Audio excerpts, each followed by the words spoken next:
எல்லாருக்கும் வணக்கம். கடமையை செய், பலனை எதிர்பார்க்காத. என்னடா நம்ம எதுக்கோ எதிர்பார்த்துட்டு இருந்தோம், இது என்ன ஒரு ஸ்லோகம் சொல்றான்னு பாக்குறீங்களா?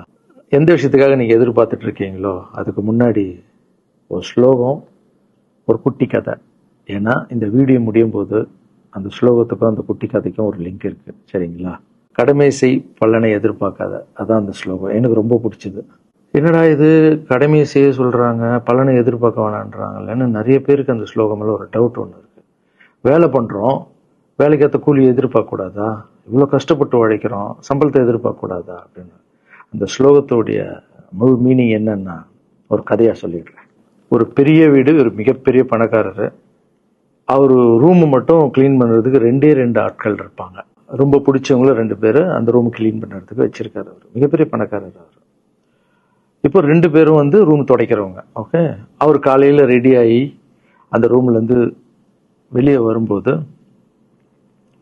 அவங்க துடைச்சிட்டு இருக்காங்கல்ல, அதுல ஒருத்தர் அவர் பாட்டுன்னு ஒரு வேலையை பார்த்துட்டு இருப்பார், துடைச்சிக்கிட்டே இருப்பார். இன்னொருத்தர் இருக்காருல்ல, அவர் போய், சார் உங்க ட்ரெஸ் சூப்பரா இருக்கு சார், சார் நீங்க போட்டுக்கிற கண்ணாடி நல்லா இருக்கு சார், சென்ட் சூப்பரா இருக்கு சார், நல்லா இருக்கு சார், சூப்பரா இருக்கீங்க சார், எனக்கு பேக் கொடுங்க சார் அப்படின்னு வாங்கிட்டு போவார். இன்னொரு ஆளு வணக்கம் சார் சொல்லிட்டு வேலையை மட்டும் பார்த்துட்டு இருப்பாரு. இப்படியே தினமும் நடக்கும். அப்புறம் அந்த ஓனர் இந்த ஊரை விட்டு வெளி ஊருக்கு போறாரு.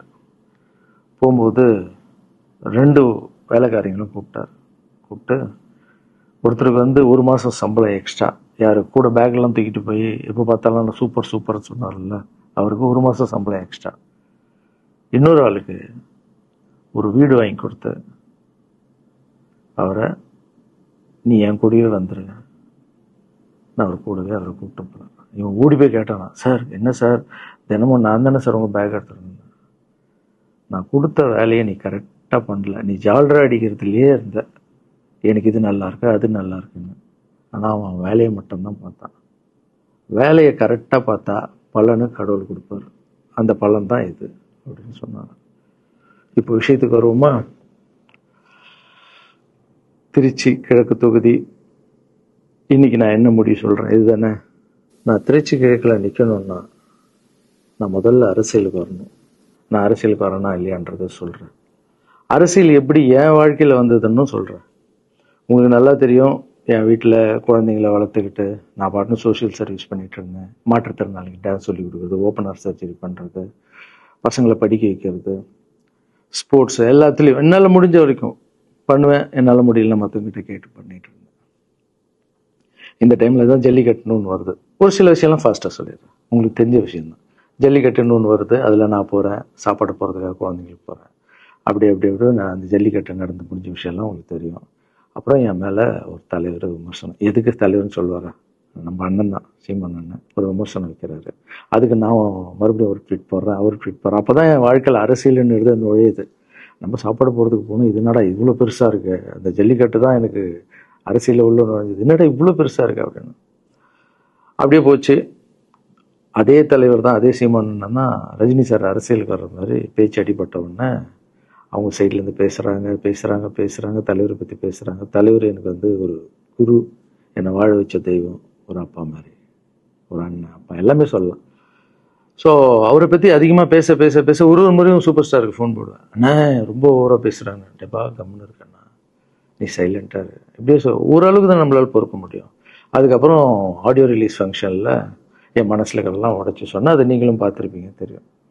அதுக்கப்புறம் ஒரு ரஜினி சாருக்கு ஒரு ஃபங்க்ஷன் வந்தது, அந்த ஃபங்க்ஷன்லேயும் பேசினேன் இதை பற்றி. உங்களுக்கு தான் தெரியுமா அந்த வீடியோ, யார் ஓட்ட பந்தயத்தில் ஜெயிக்கிறது, இப்போ கூட அந்த வீடியோ போயிட்டு இருக்கு. அதை பேசணும், அது பாட்டும் அப்படியே போயிட்டு இருந்தது. அதுக்கப்புறம் பார்த்தீங்கன்னா ரஜினி சார் அரசியலுக்கு வரேன்னு அனௌன்ஸ் பண்ண உடனே நான் போய் தலைவரை பார்க்குறேன். என்ன வரீங்களா அண்ணா, நியூஸில் வருது. ஆமாக்கா நான் வரேன். இன்னும் பயங்கர சந்தோஷம். ஏன்னா வாழ்க்கையில் ஒளி ஏற்றி வச்சவர், அவர் அரசியலுக்கு வர்றாரு, அவருக்கு சப்போர்ட்டிவாக இருக்கணும் நம்ம. அப்புறம் எல்லாருக்கிட்டையும் போய் நம்ம கேட்டுட்டு இருக்கோம், தலைவர் வந்துட்டாருன்னா எல்லாமே குழந்தைங்களுக்கு இன்னும் நிறைய பண்ணலாம் அப்படின்னு. என்ன நானும் வரேன்னு அப்படின்னா ரொம்ப சந்தோஷம் அப்படின்னு ஸ்ட்ரெயிட்டாக கிளம்பி நான் ட்ரஸ்ட்டுக்கு வரேன். என்னுடைய ட்ரஸ்ட், என்னுடைய ஃபேன்ஸு எல்லாரையும் கூப்பிட்டு என்னுடைய வெல்விஷர்ஸ் எல்லாரையும் கூப்பிட்டு உட்கார வச்சு தலைவர் அரசியலுக்கு வராரு. புரியுதுங்களா? எனக்கு எழுத படிக்க தெரியாது, அதான் ஒரு ட்வீட் பண்ணணும், இதெல்லாம் ரெடி பண்ணுங்கன்னு தமிழில் சொல்லிவிட்டு அவங்க ரெடி பண்ணிட்டு இருக்க ஒரு டீம். இன்னொரு டீம் உட்காந்து என்கிட்ட கேள்வி கேட்குறாங்க, தலைவர் அரசியலுக்கு வந்து அவர் வந்து சிஎம் ஆயிடுவாரு, நீங்க வந்து அமைச்சர் ஆயிடுவீங்களாண்ணே, சுகாதாரத்துறை அமைச்சர் தான் நம்ம வந்து ஆப்ரேஷன் நிறைய பண்ணலாம், இன்னொருத்தர் கல்வித்துறை எடுத்தா நிறைய படிக்க வைக்கலாம். டேய், கடமை செய்யணும், பலன் எதிர்பார்க்க கூடாது. சுகாதாரத்துறை அமைச்சர், இது வந்து கல்வித்துறை, இதெல்லாம் படிச்சவங்க வர இடம். அண்ணா படிக்கலடா. எல்லாருக்கும் படிச்ச இடத்த போட்டு ஒரே இடத்துல போய் முடங்கி போய் படிப்புனா படிப்பு மட்டும், எல்லாம் கட்சி வளரட்டும், தலைவர் வரட்டும், எல்லா துறையிலேருந்து ஹெல்ப் கட்டு நல்லா பண்ணுவோம், பெரிய ட்ரஸ்ட் கட்டுவோம். இப்போனா சின்ன ட்ரஸ்ட்ல தான் நம்ம இருக்கோம். சின்ன வீட்டில் 60 குழந்தைங்க நீங்கள் இருக்கீங்க, 100 ஏக்கர்ல கட்டுவோம். ஊனமுற்றோர்கள் இந்த பக்கம் திருநங்கைகளுக்கு, இந்த பக்கம் முதியோர்களுக்கு ஒரு பெரிய ட்ரஸ்ட் கட்டி பண்ணுவோம்டா. சூப்பர்ண்ணா. இன்னொருத்தர் டக்குன்னு அங்கேருந்து, அண்ணா நம்மளை ஏற்று பேசிட்டு இருக்காருல்ல சீமான் அண்ணா, அவருக்கு ஆப்போசிட்டாக எதிர்த்து நில்லுங்கண்ணே அப்படின்னா. அது அரசியல் இல்லை. ஒருத்தர் மேலே கோவத்தால் நம்ம அரசியலுக்கு வந்தால் அது வந்து வெறுப்பு அரசியலாக மாறும். அரசியல்ன்றது மக்களுக்கு நல்லது பண்ணுறதுக்காக வரணும்.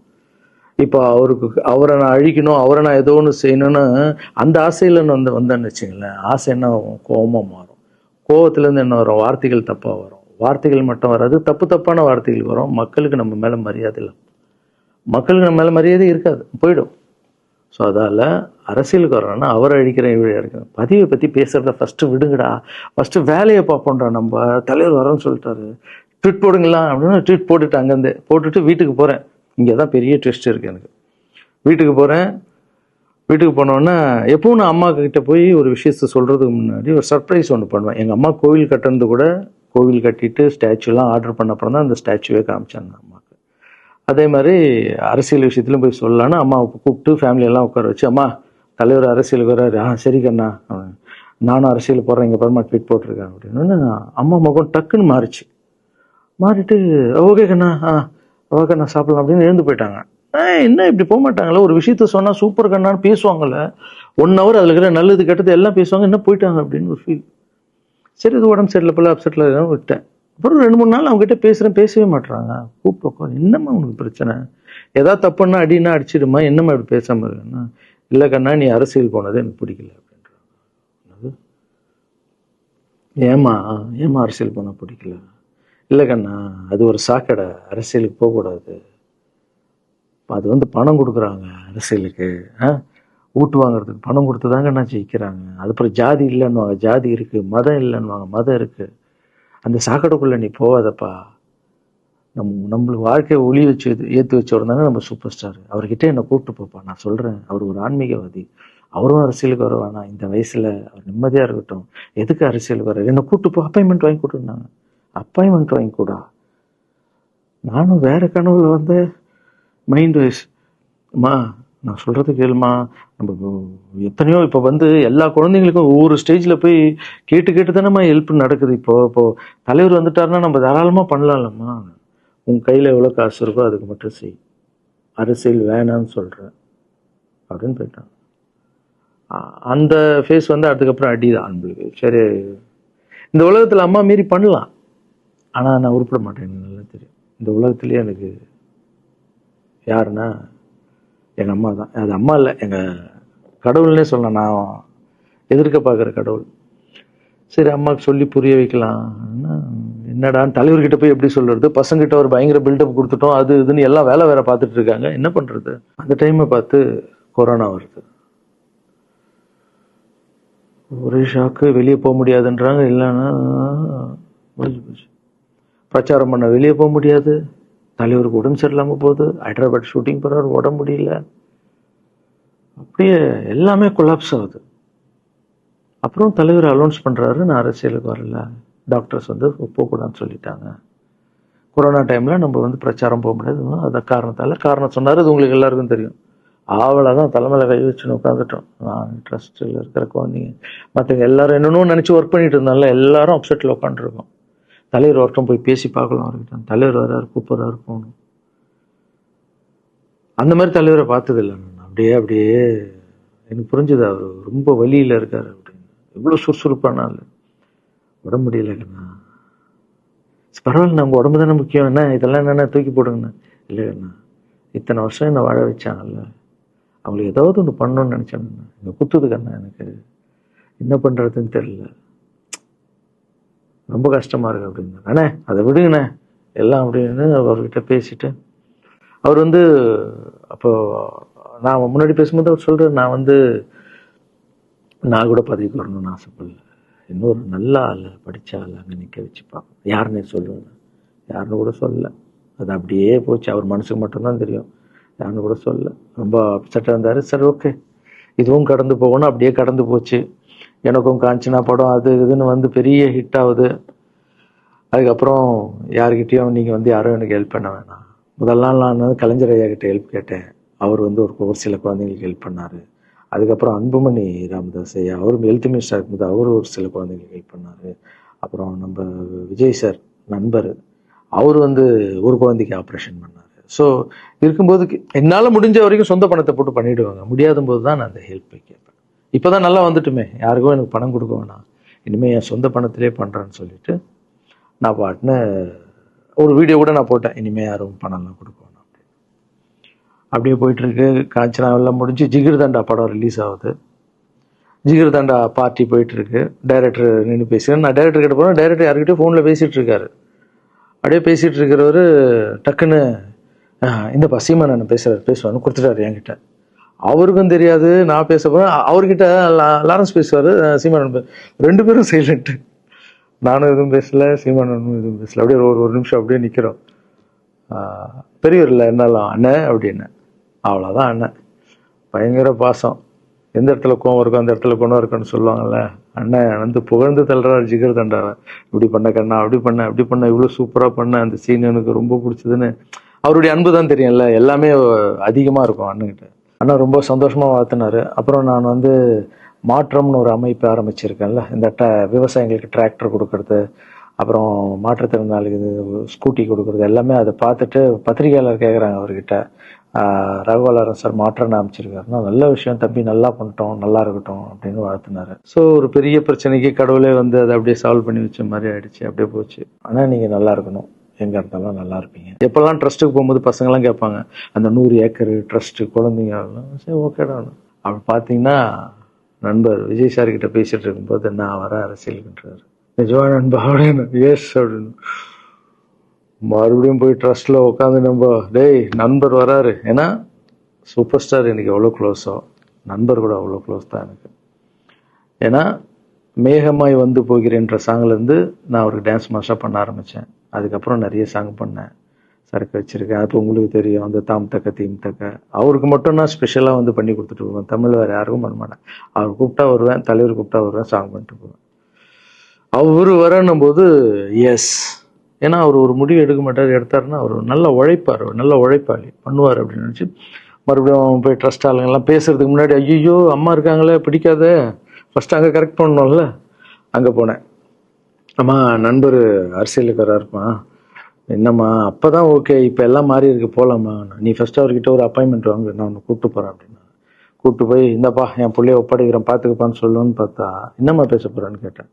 நீ அரசியலுக்கு வராத தம்பி, இது ஒரு சாக்கடை, நீ அரசியலுக்கு வராத, நீ ரொம்ப சைலண்டான ஆள், உனக்கு இதெல்லாம் செட் ஆகாது, பணம் கொடுத்தாதான் ஜெயிக்க முடியும், ஜாதி இருக்கு, மதம் இருக்கு, இதெல்லாம் தாண்டி வருது கஷ்டம்னு நான் அவர்கிட்ட சொல்கிறேன்ப்பா அப்படின்னு. நான் அப்படியே மா புரிஞ்சுக்குமாண்ணா, டேய் மீன் குழம்பு வச்சுருக்கேன் சாப்பிட்றேன், அதே மீன் குழம்பு. ஓகே நான் நினச்சிட்டேன் நம்ம ஜாதகத்தில் இல்லை போல, சரி விட்டுடலாம், சரி இப்போ விட்டுருவோம், ஒரு 2-3 நாளைக்கு அப்புறம் மறுபடியும் பேசுவோம் அப்படின்னு மறுபடியும் பேசுகிறேன். அதே மறுப்பு தான். நானும் நண்பர்கிட்ட பேசுகிறேன், அம்மா இப்படி சொல்கிறாங்க நண்பா, அது அவங்களுக்கு தெரியல, அவர் நிறைய பேச மாட்டார், வயசானவங்க இல்லை, தெரியல, வந்தப்புறம் புரியும், ஒரே வார்த்தை தான். அதுக்கப்புறம் ஃபோனில் கூட்டணி கட்சியெல்லாம் வராது போது, நண்பா என்னடா யாரும் கூட்டணி கட்சி வரல நண்பா, இது அது நான் எனக்கு ஒருத்தரை பிடிச்சிட்டாங்கன்னா மனசில் பட்டதை எல்லாமே சொல்லிகிட்டு இருப்பேன். அது நல்லதோ கெட்டதோ, என் பழக்கம் அப்படி தான், பிடிக்கலாம் தூரம் ஒதுங்கிடுவேன். அப்படியே போகுது. எலெக்ஷன் வருது, அனௌன்ஸ் பண்ணுறாங்க, எலெக்ஷன் நண்பர் நிற்கிறாரு. ரிசல்ட் அன்னைக்கு டோட்டலாக மாறுது எல்லாமே, அப்படியே தலைகீழாக ஆகுது, புரட்டி போடுறாரு சரித்திரத்தை. வேறம்மா இப்போ முதல்ல தெரிந்து எங்கள் அம்மாவை தான். எனக்கு ரொம்ப ஆசையாயிடுச்சுன்னா எங்கள் அம்மா மேலே அம்மா பேர் கண்மணி. கண்மணி அப்படின்னு தான் கூப்பிட்டு போவேன். எங்கன்னு கூப்பிட்டு போனா அம்மா கொண்டு என்னடா இவ்வளவு உஷாரா வர, என்ன விஷயம், இங்க உங்ககிட்ட தான் பேசணும். நீ என்னம்மா சொன்ன, பணம் கொடுத்தாதான் ஓட்டு போடுவாங்க, ஜாதி இருக்கு, மதம் இருக்கு, புது ஆளுங்களை வர விட மாட்டாங்க, ஜெயிக்க முடியாது, இதெல்லாம் சொன்னல. நண்பர் ஜெயிச்சிட்டார் பத்தியம்மா. அந்த ஒரே ஒரு முகத்துக்காக ஓட்டு போட்டிருக்காங்க. நம்பிக்கையான ஆள் வந்தா போடுவாங்கம்மா, நல்லவங்க எல்லாம் வரலாமா, புரிஞ்சுக்கம்மா, என்ன விடுமா. இப்ப என்னம்மா சொல்ற அப்படின்னு கேட்டேன். முதல் முறையா எங்க அம்மா முகத்துல ஒரு சிரிப்பை பார்த்தேன். ஆமா கண்ணா, அந்த புள்ள எல்லாத்தையும் மாத்திடுச்சு, இவ்வளவு பெரிய வெற்றி அடி வரணும்னு நான் எதிர்பார்க்கலப்பா. ஒரு நல்ல மனுஷன் வந்து பண்ணணும்னு நினைச்சா அது முடியும் கண்ணான்ற நம்பிக்கை எனக்கு வந்திருக்குப்பா அப்படின்னு அம்மா சொன்னா. அப்ப என்ன போயிடலாமா, ஓகேவா அப்படின்னு கேட்டேன். போகண்ணா, நீ நினைச்ச மாதிரி பண்ணு அப்படின்னு அம்மா சொன்னோன்னு காலில் சாப்பிட்டாமா வந்தேன். தேங்க்யூ ஸோ மச்மா அப்படின்னு. ரொம்ப ஹாப்பி நான். அம்மா ஓகே சொல்லிட்டாங்க அரசியல் வர்றதுக்கு. இப்போ நான் தாய்க்கு நிகரான்னு நினைக்கிறேன். என் ரசிகர்கள் கேட்குறேன், நான் அரசியலுக்கு வரலாமா? இதை பார்த்துட்டு இருக்கிறவங்களுக்கு, இந்த மக்களை கேட்குறேன், நான் அரசியலுக்கு வரலாமா? அந்த தகுதி எனக்கு இருக்கா? நீங்களும் சொல்லுங்க. இந்த வீடியோ பார்த்துட்டு இருக்கவங்க கமெண்ட்ஸ் போடுங்க. பசங்களா, இவங்க தான் என்னுடைய 22 வருஷத்தினுடைய உழைப்பு. அரசியலுக்கே வராம மக்களுக்கு நான் செஞ்ச சேவை உங்க கண்ணு முன்னாடி நிப்பாட்டியிருக்கேன். இப்போ உங்க வயசு என்ன? 22 வயசாகுது. ஒரு வயசுல என் கையில வந்தார் இவர். அந்த போட்டோவை நீங்களே பாருங்க.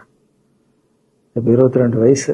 ஒரு குழந்தைய வளர்க்கறதுக்கு நீங்க எவ்வளவு கஷ்டப்படுவீங்க உங்களுக்கு தெரியும்ல. அந்த கஷ்டம் என்னன்னா, ஸ்கூலுக்கு அனுப்புறது ஃபீஸ் கட்டுறதுலேருந்து, உடம்பு சரியில்லாமல் போனாலும் அவன் ஆசைகளை நிறைவேற்றுறதுலேருந்து, ஒரு குழந்தைக்கு அப்படின்னா 60 குழந்தைங்களை வளர்த்துருக்கேன். எவ்வளோ பிரச்சனை வந்திருக்கேன், எவ்வளோ நோய்கள் வந்திருக்கும், எவ்வளோ நைட் தூங்காமல் வந்திருக்கேன், அதில் எவ்வளோ டிஸ்டர்ப், அதுவும் என் வீட்டில் வளர்த்துருக்கேன். இதெல்லாம் எதுக்கு பண்ணேன்னா, எந்த ஒரு எதிர்பார்ப்பும் இல்லாமல் கடமை செய் பலனை எதிர்பார்க்காதன்ற அந்த வார்த்தை எனக்கு ரொம்ப பிடிக்கும். அதுக்காக செஞ்சுருக்கேன், என் மக்களுக்காக செஞ்சுருக்கேன். ஏன்னா மக்கள் தான் என் படத்தை பார்க்குறாங்க. மக்களால் தான் நான் கார் வாங்குறேன், வீடு வாங்குறேன், சந்தோஷமா இருக்கேன். அவங்களுக்கு இந்த சொசைட்டிக்கு நான் ஏதாவது பண்ணணும். அரசியலுக்கு வர்றதுக்கு முன்னாடியே பண்ண விஷயங்கள் பார்த்தீங்கல்ல. 22 வருஷம் உழைச்சிருக்கேன். ஒரு கதை ஒன்று சொன்னல, 2 வேலைக்காரங்க இருந்தாங்கன்னு.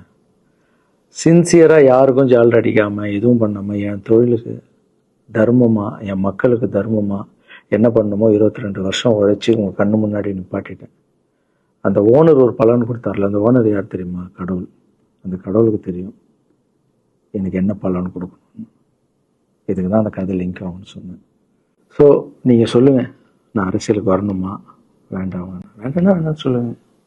வாப்பா, வாடாகண்ணா, வா நண்பா, வாங்கண்ணா அப்படின்னு சொல்லுங்கள். என் முடிவை நான் உங்களுக்கு சொல்கிறேன். உங்கள் முடிவுக்காக காத்திருக்கேன்.